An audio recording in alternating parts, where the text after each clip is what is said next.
দাঁড়িয়ে সঙ্গে সঙ্গে মিরাক্কেল আমি একটা কথা বলি দেখো মা মা চলন্ত মা জীবন্ত মা কেমন কাঁদছে মায়ের একটা অন্যরকম অনুভূতি হচ্ছে তা মায়ের মুখে শোনা যাক দাও মা দাঁড়াও দাঁড়াও আমি সকাল থেকে একদম দর্শন কল করতে পারছি না তারপর এখানে বসে দাঁড়াচ্ছি এখানে 47 মিনিট আগে দেখাচ্ছি এখানে আছে দেখছি আমার ফোনে ব্যালেন্স এসে গেছে মা আছে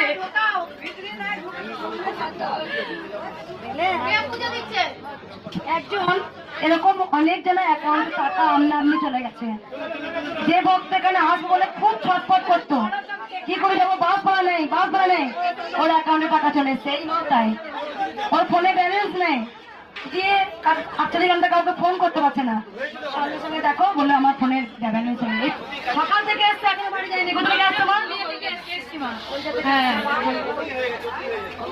জীবন তো মরে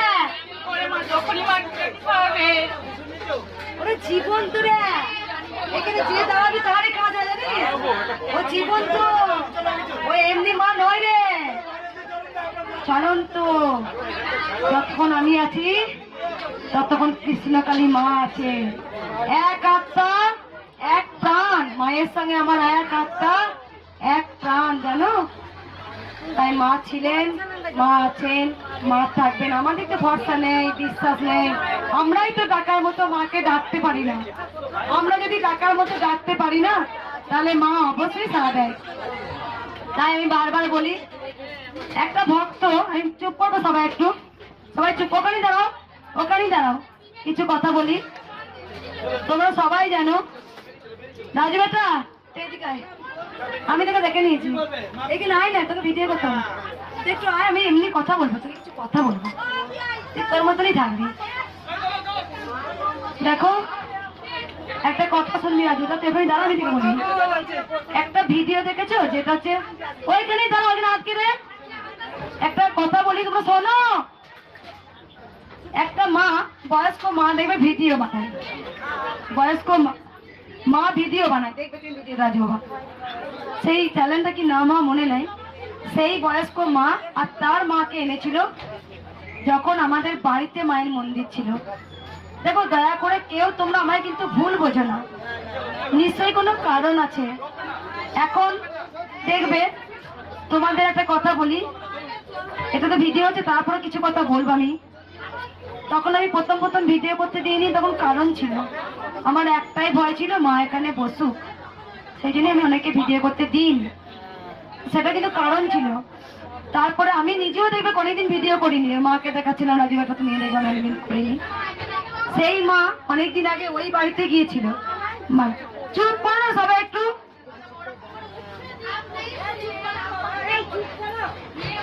সেখানে মা আর মেয়ে পুজো দিতে গিয়েছিল তা জানো তো সেই মা আর মেয়ে ওদের কোথাও থাকার জায়গা ছিল না দিয়ে মায়ের এমনি যত ভক্ত আসতো না আগের দিন আমাদের বাড়িতে উঠোনটা আর তোমার একটা ঘর ছিল সেই ঘরে শুতো আর ছোট ছোট বাচ্চা এলে অনেক মায়েরা জানে তারা সাক্ষী আছে সেই বাচ্চারা বাইরে থাকবে আমি আমার গোপালের ওকে একদারে নিয়ে শুয়েছি কেন ঘুমাতাম যে ছোট্ট বাচ্চা মশা খাবে না কি খাবে আমি শুয়েছি দেখো আমার বাড়িটা তো খুব বড় নয় ছোট্ট পাড়া তা যতটা পেরেছি ভক্তদের জন্য বাইরে টয়লেটের ব্যবস্থা করেছিলাম পাম্প বসিয়েছিলাম দেখবে ভক্তদের জলের কষ্ট না হয় ওপরে মাথাটা ছাপ্পড় দিয়েছিলাম যাতে ভক্তরা কেউ যত বাচ্চা আসে কেউ পড়ে না যায় তারপর তখন খুব কষ্ট করে চারিধারটা ঘেরা ছিল না ঘিরে দিলাম অনেক ভক্ত হচ্ছে দেখে অনেক বয়স্ক মায়েরা উপর দিয়ে উঠতো সেখানেও বাঁশ দিয়ে একটা ঘের করে দিয়েছিলাম এখন লোহা রেলিং দিলাম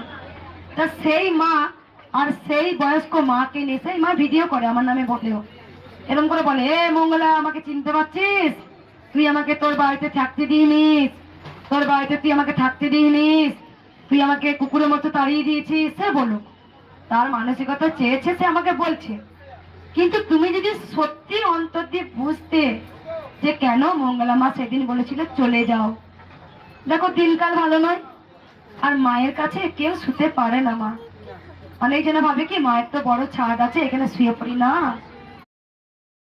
दोस्तों क्या आपके MS ऑफिस सॉफ्टवेयर के अंदर ये वाला ऑप्शन है देखो माয়ের স্থানে অনেকে শুতে পারে না মা যাওয়া আসা করে, মা অনেক নৃত্য করে, মা অনেক লীলা করেন।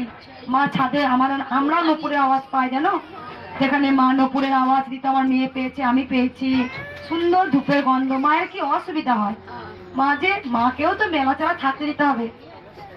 সেই মা দেখেছি অনেক আমার খারাপ কথা বলে, খারাপ ভিডিও করে, সেই মায়ের নাকি চোখ ভালো হয়নি। দেখো মা, ভক্তি তো তোমাদের ওপরে, দোষ তো মায়ের নয়, দোষ তো কারণ নয়। মা সারদা বলেছে, যখন অপরের দোষ ছেড়ে নিজের দোষ আগে ধরবে, তখনই তুমি আগে পরম সন্তান মায়ের। হয়তো আমি ডাকার মতো ডাকতে পারিনি, তাই মা আমার কৃপা করেনি। এত মানুষের এত কৃপা করছে, আমার বা কেন করলো না? নিশ্চয়ই আমার ফল্ট আছে, আমার নিশ্চয়ই দোষ আছে। তাই গোবিন্দকে দোষারোপ করো না, নিজের ওপরে করো। তোমার ভক্তির ওপরে সবকিছু হয়। মা সোনা দানা টাকা পয়সা বড় থালা করে এক ভর্তি ফল নিয়ে এলে সেইগুলো মা দেখে না। মা দেখে আমার সন্তান আমায় কতটুকু ভালোবাসলো, এটাই হচ্ছে পাওয়া। দোষ কারোর নয়, দোষ তোমার নিজের। বলো যেন দোষ কিন্তু আমরাই করি, দেখবে ছোটখাটো দোষ। যাই হোক, সেই মাকে ভিডিওর মাধ্যমে আমি বলবো, যদি তুমি আমার থেকে বয়সে অনেক বড় হও, আমি তবু একটা মেয়ে, মেয়ে মানে মা। সেদিন তোমাকে হয়তো আশ্রয় দিইনি, তুমি হয়তো আমাকে বুঝলে না। দিনকাল তো ভালো ছিল না, অনেকবার চোরও বাড়িতে এসেছিল, যেহেতু তখন মায়ের অনেক সোনার উপর, মাকে রূপো পড়াচ্ছিলাম, সোনা পড়াচ্ছিলাম, গিয়েছিল চোর, গিয়েছিল ধরাও, দুদিন পরে অন্য জায়গায় ধরা পড়েছিল। তাই মা দেখো, তোমাকে যদি আমি না ঠাই দিই, তুমি আমার ক্ষমা করে দিও মা। ক্ষমাই তো হচ্ছে সর্বশ্রেষ্ঠ। যে ক্ষমা করতে পারে সে ভগবানের কাছে ক্ষমা পায়, জানো মা। যে যতটুকুই অন্যায় করো, তুমি যদি ক্ষমা করতে পারো, তার মতো পুণ্যবান পৃথিবীতে কেউ নেই। ক্ষমা করতে শেখো, ক্ষমা করো। কাউকে হুটহাট করে অভিশাপ দেওয়াও ভালো নয়, নিজের অভিশাপ পুরানো উচিত নয়। আমি অভিশাপ পুরাবো না, আমি অভিশাপ দেবো না। মা তুমি সবাইকে ভালো রেখো মা, এটাই মায়ের কাছে রোজ চাইতে হয়। মা যে যেমন খারাপ করবে তার কর্মের ফল তাকে ভোগ করতে হবে, তাই জন্য বিচার করার দায়িত্ব কিন্তু আমরা কেউ নয়, একমাত্র উপরওয়ালা বসা আছে, সে ঠিক করবে। আমি ইউটিউবারদেরও কিছু কথা বলবো। মাথায় পিছন দিকে চুল বাঁধতে দেখবে, সেই বাবা আমার খুব ভালো ভালো ভিডিও করতো। তারপরে আর একটা বাবা আছেন, প্রথম এসেছিলেন রাজু বাবাকে, তো সবাই চেনেন, ও বুঝেছে।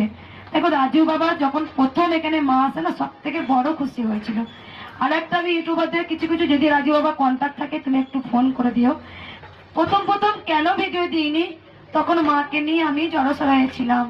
আবার মায়ের মন্দিরটা বন্ধ করে দেবে না তো, আবার কেউ এসে মাকে সরিয়ে দেবে না তো, আবার ভক্তরা আসতে পারবে তো? যে ভক্তরা আশা নিয়ে বসেছিল কবে মায়ের মন্দির খুলবে, যখন আমি ঘরে বসে লাইভ করতাম একটাই কমেন্ট, কবে মায়ের মন্দির হবে, কবে আমরা যেতে পারবো মঙ্গলা মা? তুমি কেঁদো না মা, আমরা আছি তোমার সাথে। তো সত্যি সেদিন ছিল 10,500 ভক্ত।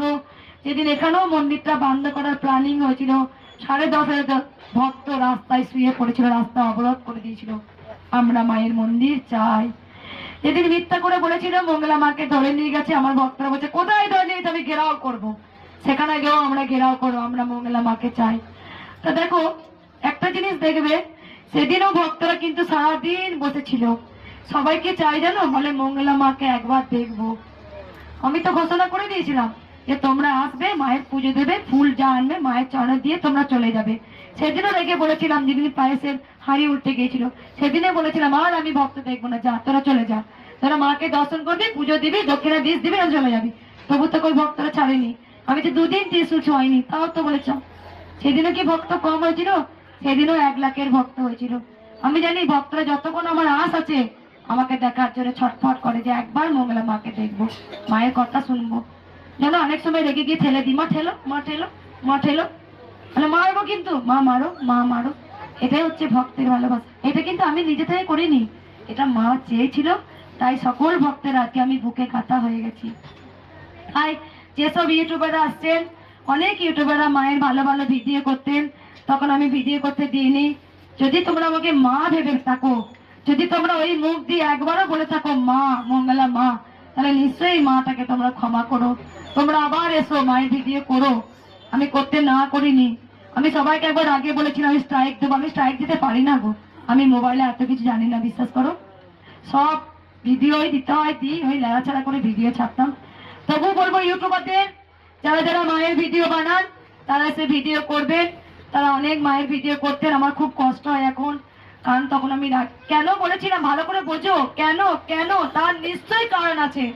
মঙ্গলা মা এতটা নিষ্ঠুর নয় গো, মঙ্গলা মা এতটা নিষ্ঠুর নয়, কারো ক্ষতি চায় নাই। নিজে না খেয়ে না দিয়ে নিজে খেলাম কি খেলাম না কোনোদিন ভাবি না, নিজের আমি বিশ্রাম পেলাম কি পেলাম না কোনোদিন ভাবি না। সারাক্ষণ দাঁড়িয়ে দাঁড়িয়ে সকাল থেকে রাত 8টা পর্যন্ত ভক্তদেরকে এত মালা পরানো, মালা খোলা। তোমরা তো একটা কথা বলো, একদিন আসো, আর আমি রেগুলার 365 দিন সোমবারে ছুটি রেখেছি, তাও তোমরা চলে আসো। সোমবারে মঙ্গলা মাকে ফাঁকা পাবো, কিছু কথা বলতে পারবো, বুঝতে পারছো? তোমরা একটা দিন দাঁড়িয়ে কোমরে ব্যথা, কই আমি তো কোনোদিন বলি না আমার কোমরে ব্যথা করছে, আমার পায়ে, আমি তো কই ধৈর্য হারা হয় না? সবাইকে তো হাসি মুখে সবার দুঃখে কষ্টের কথা আমি শুনি। ওরে মাকে বল, আমার কি কোনো কষ্ট হয় না? কোনো কষ্ট হয় না? আমি কোনোদিন বুকে প্রকাশ করে বলি ওরে আমার আজকে পাটা খুব লাগছে রে, পাচ্ছি না, ওরে আজকে আমার খুব জ্বর রে, পাচ্ছি না? আমি জানি মা আমাকে এই দায়িত্ব দিয়েছে, আমাকে সে দায়িত্ব পালন করতেই হবে। তাই নিজের কষ্ট কোনোদিন মুখ ফুটে বলি না, সবাইকে হাসি মনে দেখি। তোমরা সবাই দেখেছো আগের চেহারা আমার কি ছিল, আমার অনেক চেহারা ভেঙে গেছে। আমি কোনোদিন টাইমে দুটো সেবা করি না, কোনোদিন টাইমে দুটো খাই না। চাই সবাই ভালো থাকো, সবাই সুস্থ থাকো। আমার একটাই প্রতিজ্ঞা, যারা গোবিন্দকে ভুলে গিয়েছিলেন, যারা ভুলে গিয়েছিলেন মা বলে কেউ ছিল, আবার আমি জাগিয়ে তুলেছি। ওরে মা বলে কেউ আছে। বাবা খাপা প্রমাণ দিয়েছিলেন, পরমহংসদেব প্রমাণ দিয়েছিলেন, কমলাকান্ত প্রমাণ দিয়েছিলেন, রামপ্রসাদ প্রমাণ দিয়েছিলেন। তাই আমিও বলতে চাইছি, আমি আবার জাগিয়ে তুলেছি। তোমরা কি জানতে মা আজকে উপকার করছে বলেই তো বলছো জয় কৃষ্ণকালী মায়ের জয়। তাই আমি গোবিন্দকে ভুলতে দিইনি। যতদিন আছি ততদিন গোবিন্দ আছে, যতদিন সূর্য দেবতা আছে ততদিন গোবিন্দ আছে, যতদিন আমরা আছি ততদিন গোবিন্দ আছে। আজও বৃন্দাবনে লীলা হয়। ভগবান মা মায়ের জায়গায় ঠিক আছে, আমরাই তো এলোমেলো হয়ে গেছি, সন্তানরাই তো এলোমেলো হয়েছি।